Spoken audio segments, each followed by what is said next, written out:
Hi there, and welcome back to How to Sell in Any Economy. This is episode 3. Stan Peak here, and with me is our rock star co-author Lee Cassels from Victoria, British Columbia. Today, we're going to be talking about constructing your value proposition and how we use a 3-step process. And Lee and I are going to go deep on this one to really help you understand who an ideal customer is and how to acquire more of them based on the principles of our best-selling book. So I'll throw it over to Lee because we mentioned it's a 3-step process. So Lee, what is the first step in helping to create an ideal value proposition? Really, the first step should be looking at your customer base and what they want, what they need, and how they interpret what your business is going to supply to them. The way that we found the best approach in dealing with this is really looking at, one would be your ideal customer if you're already a functioning business. If you're not a functioning business yet, or you're a concept business, then really looking from the point of view of who would you want to be your ideal customer and build your business round about that. So when we start talking about what does your ideal customer want, what do they need, you're really looking at what pain points do they have, and then how can your business basically achieve solving some of those pain points for that ideal customer base.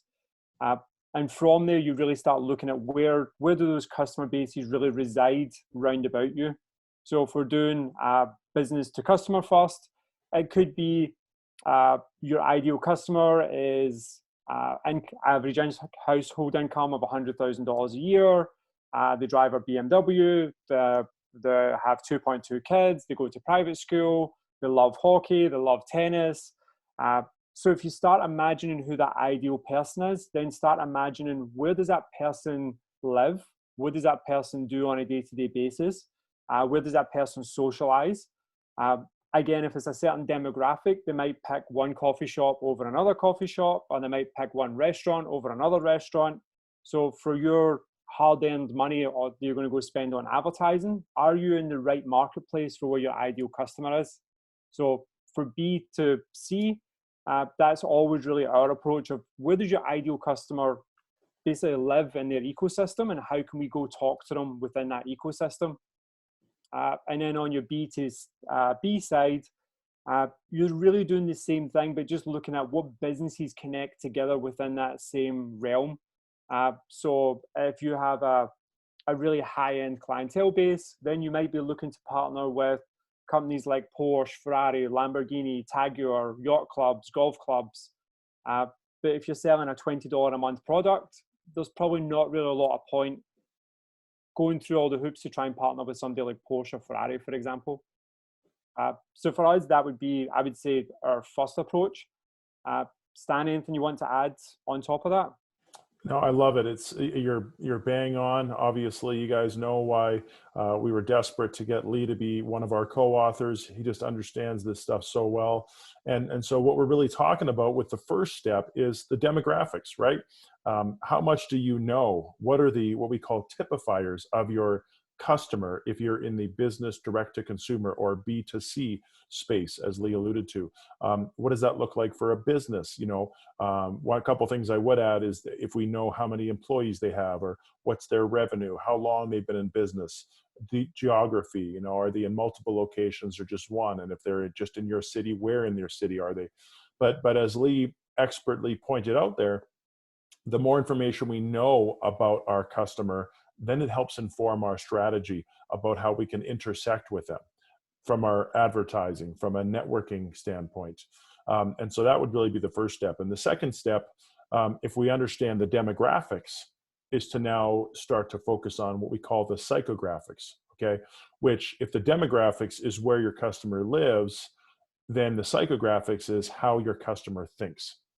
Specifically, we want to look at how your customer makes their purchase decisions. Because if your customer Googles everything, that's going to inform your strategy one way. But if your customer is part of these high-end social clubs that Lee alluded to, they might ask their inner circle for who their personal trainer is or who their financial advisor is. And if you're really in that space where your ideal niche clients rely on each other's recommendation, well, then networking is going to be a much bigger part of your strategy and maybe less on the search engine optimization side. Maybe. The next and really most important part of the psychographics is what are the pain points of your customer or business that you're selling to. And the reason we say pain points is the most important is not because we advocate for fear mongering or exploitism. What we are saying is that the stats show that 70% of all purchase decisions are made to ease pain. Only 30% are made to gain something. So we have to meet our customers where they are. That's not sales stats, that's psychology. And if we understand the psychology or psychographics of our customer, then as Lee alluded to from the demographic standpoint, we can be there where our customers are, or common sales analogy, we can fish where the fish are, both physically, but also mentally. We can really be there when they're thinking about us. After the pain points, we want to consider their goals. So from a coaching analogy, we're moving our customers from a less than ideal state to a more ideal state, right? Moving them from the present condition to a more desirable condition in terms of moving them from their pain point they're experiencing to the goal they want to achieve. And the last part is functional needs. Chances are your customer needs a lot of things. Using that financial advisor analogy again, you might have to do a lot of things for your customer, but cutting their hair is not one of them.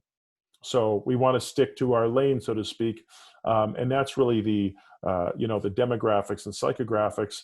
We'll both tackle the next piece, the third and final piece, and it really is your value proposition. So as a coach who works with a lot of companies on their pitch, the mistake I see is a lot of companies say, "I'm great at this. This is what I do. Here's who I do it for," and they hope it resonates with someone on the other end. In sales, we call that the spray and pray approach, right? I'm going to target everyone and hope someone likes what I'm doing. We're advocating start with an actual market in mind and build backwards. So then it comes down to your skills, your experiences, maybe your credentials, your who other customers you've helped with similar challenges or goals. That is really your value proposition, because we are big believers that value is in the eye of the beholder. So anything else to add on forming your own value proposition and thinking about your skills or experiences or products or services from that standpoint, Lee? I know that I think you had it on the head. I think a lot of people go with the approach of, as you mentioned, yeah, we do this. This is our product, and hopefully you buy it. Versus really looking at what does our customers actually need and what's our customers' actual problem, and where is your solution better than other guys' solution. And we see it so many times from I don't know, just everything around us, from like supermarkets and grocery stores and car dealerships and watches, and like everyone has a demographic. And as you said, as long as they stick in the lane, they can be really successful. And what I've found in my experience is people that aim really high end and people that aim really low end, either really exclusive or mass market, seem to do really, really well. So the Ferrari, the Porsche, the Lamborghini, the Tiger watches, like they're aiming, they talk directly to the customer base, and the customer base fully understands that's for me because I live in that lifestyle. Walmart, for example, does extremely well because it talks just to that customer base. You want to have a steal of a deal? We have it for you, and we have it all the time. It's not pretty, it's not the nicest facility, but we're here for you. The people that I find have the struggle are usually the people in the middle, where they don't know where they fit. So they'll try and do a steal of a deal one day, they'll try and be an expert the next day, they'll try and increase the price, but then they'll give a 50% discount. Like, they don't really know where they fit. So my advice for people is try and pick a demographic and be the best at that demographic and really fit into the lifestyle. Absolutely love it. Couldn't agree more. And I think, from our experience, the heart of this brand confusion and not knowing where you are in the market is often explained when companies are born by an economic opportunity. So there's a huge difference between coming up with a way to make money and coming up with a market to serve. If you know your customer and you know how you create value for them, then you'll understand how your value can change as markets and conditions change. But if you come up with simply an economic opportunity and markets change, perhaps your business becomes obsolete. So this has been episode 3 of How to Sell in Any Economy. Lee, thanks as always for joining. Join us in episode 4, where we'll talk about, if you know your value proposition, how does it change if your customer behavior changes? So thanks as always. Stan Peaker with Lee Cassels, How to Sell in Any Economy. Have a great day, all. Thank you.